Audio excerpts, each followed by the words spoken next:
Welcome back to Everyday Kentucky on the Go. I'm still hanging out here at the Richmond Road Veterinary Clinic because we're just trying to prepare our fur babies for those summer months. Of course, we're getting closer to July and August, and so we just want to make sure that they have a long life to live. But in addition to that comes the barbecues, it comes the grills, everybody sneaking and feeding the dog under the table. So Dr. Kevin Smith, tell us a little bit about some of those items that we shouldn't give our dogs. My recommendation would be don't feed dogs human food. Okay. That would be a great blanket statement. Everyone loves hamburgers, hot dogs. The problem, you can pay the price on the other end.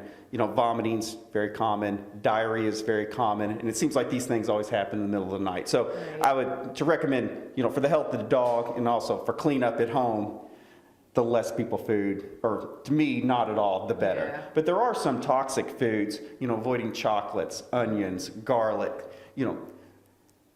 those are actual toxins, grapes and raisins, but all human food can really mess up their GIs. If they were to get a hold of some items like that, like the grapes and the garlic and the onions, what should they do? They should contact their vet or an emergency vet. That's a critical situation.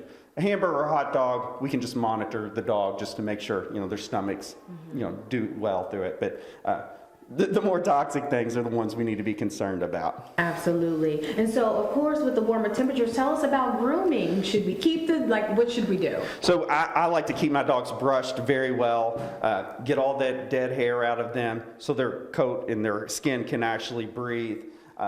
And then just, checking them for burrs and ticks and, different leaves and sticks that can get stuck in their fur. Regular brushing will go a long way.